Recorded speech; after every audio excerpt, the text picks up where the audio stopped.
જય માતાજી મિત્રો, આજે આપણે વાત કરશું ઇંગ્લેન્ડથી ભાઈના લગ્નમાં ઘરે જવા નીકળેલી બ્રાહ્મણની દીકરી સાથે બનેલી ઘટના પર। સુરેન્દ્રનગર જિલ્લાના એક નાનકડા ગામમાં પંડિત હરિપ્રસાદનું ઘર હતું। તેમના ઘરની સૌથી મોટી ઓળખ સંપત્તિ નહોતી, પરંતુ સંસ્કાર હતા। તેમની દીકરી ગૌરી બાળપણથી શાંત, સમજદાર અને પોતાના પરિવાર માટે જીવતી એવી હતી। લગ્ન પછી તે પોતાના પતિ સાથે વિદેશમાં રહેવા ગઈ હતી। વર્ષો પછી ઘરમાં એક એવો પ્રસંગ આવ્યો કે જેના માટે આખું કુટુંબ મહિનાઓથી રાહ જોઈ રહ્યું હતું। ગૌરીના નાના ભાઈ મનનના લગ્ન નક્કી થયા હતા। ઘરમાં રોજ નવા કપડાની સરસાત હતી, લગ્નના ગીતોની ધૂન વાગતી અને માતાની આંખોમાં દીકરીને ફરી જોવા માટેની આતુરતા છલકાતી હતી। ગૌરી પણ પોતાના ભાઈના લગ્ન માટે દિવસો ગણી રહી હતી। તેણે વિચાર્યું હતું કે આ વખતે ઘરે જઈને માતા સાથે રસોડામાં કલાકો સુધી વાતો કરશે, પિતાના શરણ સ્પર્શ કરશે અને ભાઈને લગ્ન મંડપ સુધી પોતાના હાથથી તૈયાર કરશે। પરંતુ ક્યારેક જીવનમાં સૌથી સુંદર લાગતો દિવસ જ સૌથી મોટું તોફાન લઈને આવે છે। પ્રસ્થાનના દિવસે સવારથી જ ગૌરી ઉતાવળમાં હતી। સમય હાથમાંથી સરકી રહ્યો હતો।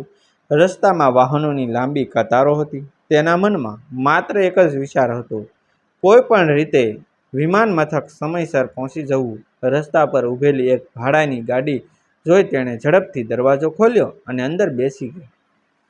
ઉતાવળ એટલી હતી કે તેણે ગાડીની ઓળખ પણ ન કરી। ગાડી ચાલકે માથું હલાવ્યું અને ગાડી આગળ વધી।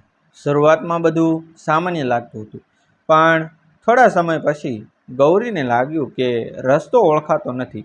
તે બોલી કે ભાઈ, તમે ક્યાં માર્ગે જઈ રહ્યા છો? વિમાન મથક તો બીજી દિશામાં છે। ચાલકે અરીસામાંથી તેની તરફ જોયું। તે નજરમાં કંઈક એવું હતું જે ગૌરીના હૃદયમાં અચાનક ભય ઉતરી ગયો। ચિંતા ન કરો બહેન, ચાલકે કહ્યું, અમે ટૂંકા માર્ગથી જઈ રહ્યા છીએ। ગૌરીએ બારીમાંથી બહાર જોયું। આસપાસ હવે શહેરનો વિસ્તાર નહોતો, રસ્તાઓ સુમસામ હતો। એક પછી એક જૂના ગોડાઉન પસાર થઈ રહ્યા હતા।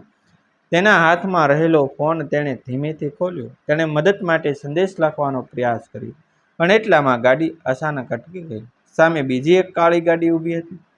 ગૌરીના શરીરમાંથી જાણે લોહી ઉતરી ગયું।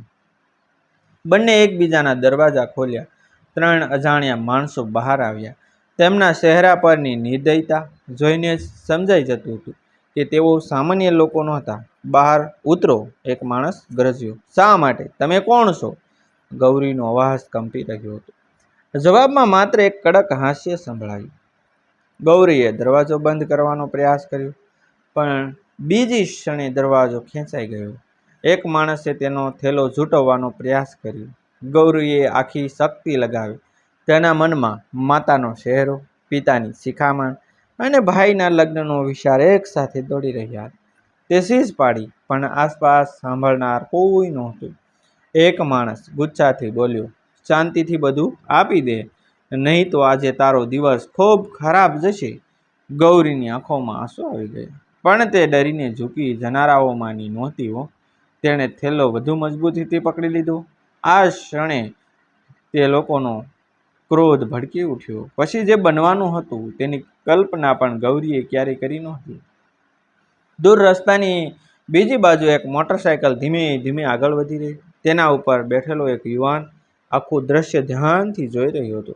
સુમસામ રસ્તા પર સાંજ ધીમે ધીમે ઘેરાઈ રહી હતી। આકાશમાં વાદળો છવાઈ ગયા હતા અને ઠંડી પવન સાથે એક અજાણી બેચેની ફેલાઈ રહી હતી। ગૌરીનું હૃદય જોર જોરથી ધબકી રહ્યું હતું। તેની સામે ઊભેલા લોકોના ચહેરા પર દયા કે માનવતા નામની કોઈ વસ્તુ દેખાતી નહોતી। તેમની આંખોમાં માત્ર લાલચ અને અહંકારનો નશો હતો। ગૌરીએ પોતાના થેલાને સાથે સાથે સાંપી રાખ્યો। એ થેલામાં માત્ર કિંમતી વસ્તુઓ જ નહોતી, પણ પોતાના ભાઈના લગ્ન માટે લાવેલી યાદો, ભેટો અને પરિવારના પ્રેમની નિશાની હતી। તેના માટે માત્ર સામાન નહોતું। એક માણસ ગુસ્સાથી આગળ વધ્યો અને બોલ્યો, અમે જે માંગીએ છીએ તે શાંતિથી આપી દે, નહીં તો તારા માટે સારું નહીં થાય। ગૌરીની આંખોમાં ભય હતો, પરંતુ તેની અંદરનો આત્મવિશ્વાસ હજુ જીવતો હતો। મારી મહેનતની વસ્તુઓ છે, હું કોઈને આપવાની નથી। આ શબ્દો સાંભળતા જ તેમના ચહેરા પર બદલાઈ ગયા। તેમને કદાચ આશા નહોતી કે એક એકલી સ્ત્રી આ રીતે સામો જવાબ આપશે. તેમના ટોળાના નેતા સમાન દેખાતા માણસે અહંકારી અવાજમાં કહ્યું કે અમે જે નક્કી કરીએ છીએ એ જ થાય છે. અમને ના પાડનારને અમે ક્યારેય સહેલાઈથી છોડતા નથી. એ શબ્દમાં એવો ઘમંડ હતો કે જાણે કાયદો અને ન્યાય બધું જ તેમના પગ નીચે હોય. એક ક્ષણ માટે ગૌરીને પોતાના પિતાના શબ્દો યાદ આવ્યા, બેટા, મુશ્કેલી આવે ત્યારે ડરવાનું નહીં. સત્યની હિંમત અંત સુધી સાથ આપે છે. આ યાદ આવતા જ ગૌરીએ મનમાં હિંમત ભેગી કરી, પણ પરિસ્થિતિ ખરેખર ગંભીર હતી. તેમણે તેનો થેલો ખેંચવાનો પ્રયત્ન કર્યો. ધક્કામુક્કી વચ્ચે ગૌરી રસ્તાની બાજુએ પડી ગઈ. તેના હાથમાં ઈજા થઈ, આંખોમાંથી આંસુ વહેવા લાગ્યા, પરંતુ તેણે હાર માની નહીં. તે જ સમયે થોડે દૂર ઊભેલો મોટરસાયકલવાળો યુવાન બધું જ નિહાળી રહ્યો હતો. તેનું નામ વિક્રમસિંહ હતું. ગુજરાતના એક રાજપૂત પરિવારનો દીકરો. વર્ષો પહેલાં પોતાના સપનાઓ લઈને વિદેશ આવ્યો હતો. મહેનત અને ઈમાનદારીથી તેણે પોતાનું સ્થાન બનાવ્યું હતું. લોકો તેને તેની નિર્ભયતા માટે ઓળખતા હતા. વિક્રમસિંહ સામાન્ય રીતે કોઈના મામલામાં વચ્ચે પડતો નહોતો, પણ આજે કંઈક અલગ હતું. તેની નજર ગૌરીના ચહેરા પર પડી. એક બાજુ ભય, બીજી બાજુ હિંમત, ત્રીજી બાજુ પોતાના પરિવાર સુધી પહોંચવાની તીવ્ર ઈચ્છા. વિક્રમસિંહના મનમાં એક જ વિચાર આવ્યો કે જો આજે હું ચૂપ રહીશ તો આખી જિંદગી પોતાની આંખોમાં જોઈ શકીશ નહીં. તે ધીમે ધીમે આગળ વધ્યો. અહીં ગૌરી માટે સમય જાણે અટકી ગયો હતો. એક માણસ તેના હાથમાંથી થેલો છીનવી ગયો. બીજાએ કિંમતી વસ્તુઓ શોધવાની શરૂઆત કરી. તેમની વાતોમાંથી સ્પષ્ટ થતું હતું કે આ સામાન્ય લૂંટારાઓ નહોતા. તેઓ લાંબા સમયથી મુસાફરોને નિશાન બનાવતા હતા. ગૌરીએ મદદ માટે ફરી ચીસ પાડી. એ ક્ષણે રસ્તા પર એક કડક અવાજ ગૂંજ્યો, બસ, હવે પૂરતું થયું. બધાની નજર એક સાથે ફરી સામે. વિક્રમસિંહ ઊભો હતો. તેના ચહેરા પર ગુસ્સો નહોતો, પણ એક અડગ શાંતિ હતી. એવી શાંતિ જે ઘણીવાર સૌથી મોટા તોફાન પહેલાં જોવા મળે છે. ટોળાના નેતાએ હસતા કહ્યું, તું કોણ છે? તારો રસ્તો પકડ અને નીકળી જા. વિક્રમસિંહ ધીમેથી આગળ વધ્યો. રસ્તો તો હું પકડી લઈશ, પણ પહેલાં આ બહેનને છોડો. આ સાંભળતા જ તેઓ ખડખડાટ હસવા લાગ્યા. તેમને લાગ્યું કે એક માણસ આખા ટોળાનો શું બગાડશે. અહંકાર ઘણીવાર માણસની સૌથી મોટી ભૂલ સાબિત થાય છે. આજે પણ કંઈક એવું જ થવાનું હતું. વિક્રમસિંહે ગૌરી તરફ નજર કરી. તેની આંખોમાં ડર હતો, પણ હવે આશાની નાની કિરણ પણ દેખાતી હતી. પરંતુ એક વાત સ્પષ્ટ હતી, આ રમત હવે એકલી ગૌરી સામે નહોતી. કોઈ તેની બાજુએ ઊભો હતો. વિક્રમસિંહના શબ્દો હવામાં ગુંજી રહ્યા હતા. સુમસામ રસ્તા પર ઊભેલા દરેક માણસની નજર હવે તેના પર જ હતી. ગૌરી જમીન પરથી ધીમે ધીમે ઊભી થઈ. તેના હાથમાં ઈજા હતી, ચહેરા પર ભય હતો, પરંતુ વિક્રમસિંહને જોઈને તેની અંદર આશાની એક કિરણ જન્મી હતી. ટોળાના નેતાએ અહંકારથી સ્મિત કર્યું, એકલો માણસ અમને રોકશે? તેના અવાજમાં એવો ઘમંડ હતો કે જાણે તેણે જીવનમાં ક્યારેય હાર જોઈ જ ન હોય. પરંતુ વિક્રમસિંહના ચહેરા પર કોઈ ગભરાટ નહોતો. તેની નજર સીધી તેમની આંખોમાં હતી. કેટલાક લોકો બળથી જીતવાનો પ્રયાસ કરે છે, જ્યારે કેટલાક બુદ્ધિથી. વિક્રમસિંહ બીજા પ્રકારનો માણસ હતો. તેણે આસપાસનું બધું ખૂબ ધ્યાનથી જોયું. કાળી ગાડી, ખોટી ભાડાની ગાડી, લોકોના ચહેરા, રસ્તાની બાજુમાં લાગેલા સુરક્ષાદર્શક યંત્રો. એક જ પળમાં તેના મનમાં ઘણું બધું સ્પષ્ટ થઈ ગયું. આ કોઈ સામાન્ય લૂંટ નહોતી. આ એક ગોઠવણબદ્ધ ઝાળ હતી, જેમાં મુસાફરોને ખોટી ગાડીમાં બેસાડવામાં આવતા, પછી તેમને એકાંત સ્થળે લઈ જઈ કિંમતી વસ્તુઓ લૂંટી લેવામાં આવતી. વિક્રમસિંહે શાંતિથી પોતાની ખિસ્સામાંથી સંદેશ મોકલવાનું સાધન બહાર કાઢ્યું. કોઈને ખબર ન પડે તે રીતે તેણે તાત્કાલિક મદદ માટે સંદેશ મોકલી દીધો. સામે ઊભેલા લોકોને તેની ખબર પણ પડી નહીં. તેઓ હજુ પણ પોતાના અહંકારમાં ડૂબેલા હતા. ટોળાના નેતાએ ગૌરીનો થેલો હાથમાં લીધો અને અંદરની વસ્તુઓ તપાસવા લાગ્યો. અચાનક તેની નજર એક નાનકડા ડબ્બા પર પડી. તેમાં મનનના લગ્ન માટે ગૌરી ખાસ લઈને આવી હતી એવી પરિવારની અમૂલ્ય ભેટ હતી. આ તો ઘણી કિંમતી લાગે છે, તે માણસ બોલ્યો. ગૌરીની આંખોમાંથી આંસુ નીકળી પડ્યા. મારી વસ્તુ નથી, એ મારા પરિવારની લાગણી છે. કૃપા કરી તેને હાથ ન લગાવો. પણ લાલચ માણસને અંધ બનાવી દે છે. તેઓને લાગણી સમજાતી નહોતી, તેઓને માત્ર કિંમત દેખાતી હતી. ત્યાં જ દૂરથી વાહનોના અવાજો સંભળાવા લાગ્યા અને વિક્રમસિંહના ચહેરા પર હળવું સ્મિત આવ્યું. ટોળાના નેતાએ તરત જ શંકાભરી નજર કરી. તું હસે છે શા માટે? વિક્રમસિંહે ધીમેથી જવાબ આપ્યો. કારણ કે દરેક રાત પછી સવાર આવે છે. આ શબ્દ સાંભળીને તેઓ ક્ષણભર માટે ચોંકી ગયા. ત્યારે જ તેમને સમજાયું કે કંઈક ગડબડ છે. તેઓ ઉતાવળમાં પોતાની ગાડીઓ તરફ દોડવા લાગ્યા, પણ હવે ત્યાં મોડું થઈ ગયું હતું. દૂરથી આવી રહેલા વાહનો ઝડપથી નજીક આવી રહ્યા હતા. ટોળામાં ગભરાટ ફેલાઈ ગયો. જે લોકો થોડા સમય પહેલાં પોતાને સૌથી શક્તિશાળી માનતા હતા, એ હવે બસવાનો રસ્તો શોધી રહ્યા હતા. ગૌરીને પહેલીવાર લાગ્યું કે કદાચ આ દુઃખ સ્વપ્નનો અંત નજીક છે, પરંતુ કિસ્મત હજુ એક મોટો વળાંક રાખીને બેઠી હતી. ટોળાનો નેતા ભાગતા ભાગતા ગૌરીનો થેલો લઈને એક બીજી દિશામાં દોડ્યો. તેના હાથમાં માત્ર કિંમતી વસ્તુઓ નહોતી, એમાં ગૌરીના પરિવારની ઘણી મહત્વની વસ્તુઓ પણ હતી. ગૌરી બૂમ પાડી કે મારો થેલો. વિક્રમસિંહ તરત તેની પાછળ દોડ્યો. રસ્તા પરથી પસાર થઈ તેઓ એક જૂના ઔદ્યોગિક વિસ્તાર તરફ પહોંચી ગયા. અંધારું વધી રહ્યું હતું. ચારે બાજુ નિર્જન મકાનો હતા. અહીં દરેક પગલું જોખમી હતું. ટોળાનો નેતા હવે એક તૂટેલી ઇમારતની અંદર ઘૂસી ગયો. વિક્રમસિંહ પણ તેની પાછળ ગયો. અંદર ભયાનક શાંતિ હતી. ફક્ત પગલાઓનો અવાજ સંભળાતો હતો. એક લાંબા ગલિયારા પછી અચાનક બધું શાંત થઈ ગયું. નેતા ક્યાંક ગાયબ થઈ ગયો હતો. વિક્રમસિંહ અટકી ગયો. તેને અનુભવ થયો કે આ માણસ માત્ર લૂંટારો નથી, તે કંઈક વધુ મોટું છુપાવી રહ્યું છે. ત્યાં જ તેની નજર એક રૂમ તરફ ગઈ. દરવાજો અડધો ખુલ્લો હતો.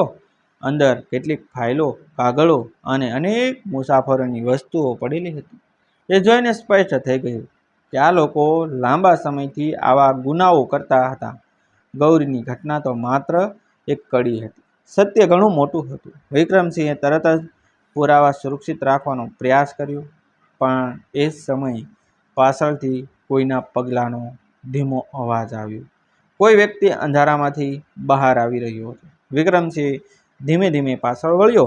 જે ચહેરો તેણે જોયો તે જોઈને તે પણ ક્ષણભર માટે આશ્ચર્યચકિત થઈ ગયો, કારણ કે સામે ઊભેલો માણસ સમગ્ર ઘટનાનો એવો રહસ્ય જાણતો હતો જે બધું બદલી નાખવાનું હતું. તૂટેલી ઇમારતના અંધકારમય ગલિયારામાં વિક્રમસિંહ સ્થિર ઊભો હતો. સામે ઊભેલો માણસ ધીમે ધીમે પ્રકાશ તરફ આગળ વધ્યો. તેના ચહેરા પર વર્ષોની થાકેલી રેખાઓ હતી, પરંતુ આંખોમાં ભય સ્પષ્ટ દેખાતો હતો. વિક્રમસિંહે સાવધાનીથી પૂછ્યું, તું કોણ છે? માણસે આસપાસ નજર કરી અને ધીમા અવાજે કહ્યું, હું અહીં કામ કરતો હતો, પણ હવે આ લોકોના કારનામા જોઈને હું ડરી ગયો છું. વર્ષોથી મુસાફરોને નિશાન બનાવવામાં આવે છે. ખોટી ગાડીઓ, ખોટા રસ્તા અને પછી લૂંટ. ઘણા લોકો ડરના કારણે ફરિયાદ પણ કરતા નથી. વિક્રમસિંહને હવે સમજાઈ ગયું કે ગૌરીની ઘટના કોઈ એક દિવસની ઘટના નહોતી. આ તો લાંબા સમયથી ચાલતું એક ગુનાહિત જાળ હતું. તે માણસે આગળ કહ્યું, આ લોકોનો મુખ્ય સરદાર ભાગવાનો પ્રયાસ કરી રહ્યો છે. જો આજે તે બચી જશે તો ફરીથી ઘણા નિર્દોષ લોકો મુશ્કેલીમાં મુકાઈ જશે. વિક્રમસિંહે તરત જ બહાર સંદેશ મોકલ્યો. થોડા જ સમયમાં તપાસકર્તાઓએ અને સુરક્ષા દળો ત્યાં પહોંચી ગયા. ઇમારતની અંદરથી મળેલા પુરાવાઓએ આખી ગૂંચવણ ઉકેલી નાખી. બીજી તરફ ગૌરી હજુ પણ પોતાના થેલાની ચિંતા કરી રહી હતી.